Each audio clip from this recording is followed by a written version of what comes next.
जय माता दी भक्तों।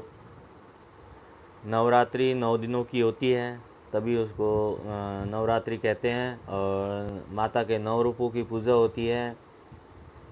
तो अब आपको मैं बता दूं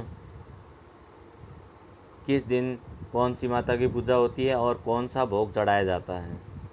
तो नवरात्रि तो वैसे तो साल में 4 बार आती है।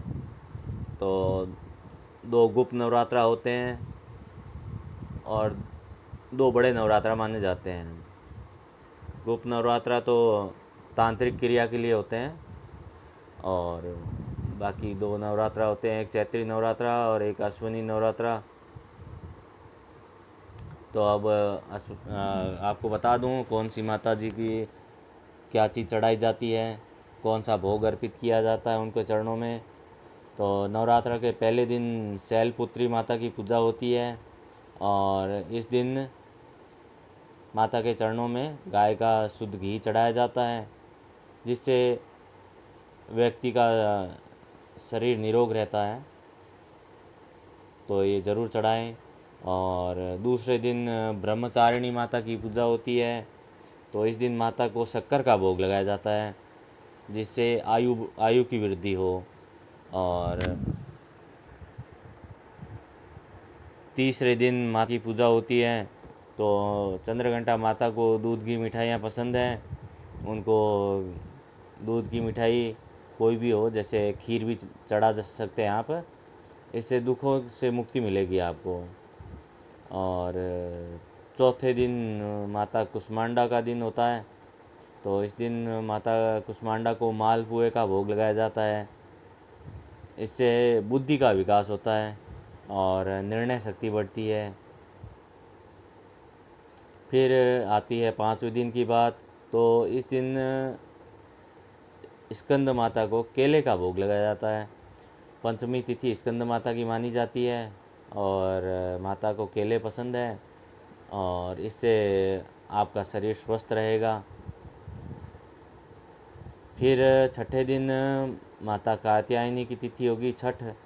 तो उस दिन माता को शहद का भोग लगाया जाता है, जिससे आपके अंदर आकर्षण शक्ति बढ़ती है।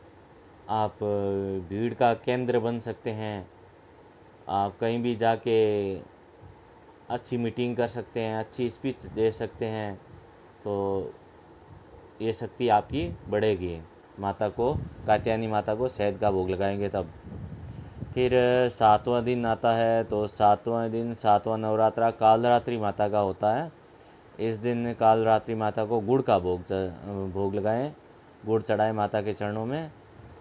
जिससे आपके ऊपर कोई अगर आकस्मिक कोई संकट आने वाला है, कोई दुर्घटना घटने वाली है या कोई भी और मुसीबत आने वाली है, तो वो टल जाएगी। फिर आता है 8वें दिन का नवरात्रा। इस दिन महागौरी की पूजा होती है और महागौरी के चरणों में नारियल का भोग लगाया जाता है। माता के चरणों में नारियल का भोग अर्पित करें और इससे संतान संबंधी सारी परेशानियां ख़त्म हो जाती है। फिर आता है 9वें दिन। तो 9वें दिन का आखिरी दिन हो गया नवरात्रा का। तो इस दिन माता सिद्धिदात्री की पूजा होती है और माता को तिल का भोग लगाएं, जिससे कोई भी मृत्यु भय है, कोई भी डर है, मन कमज़ोर है, मन में डर है कोई, तो उससे मुक्ति मिल जाएगी। तो ये 9 दिन है और 9 दिन कौन सी माता को कौन सा भोग लगाया जाता है, ये मैंने आपको बताया है। तो ज़रूर ध्यान दें और आपके मित्रों को भी भेजें आगे, तो उनको भी पता चले कौन सी चीज़ चढ़ानी है।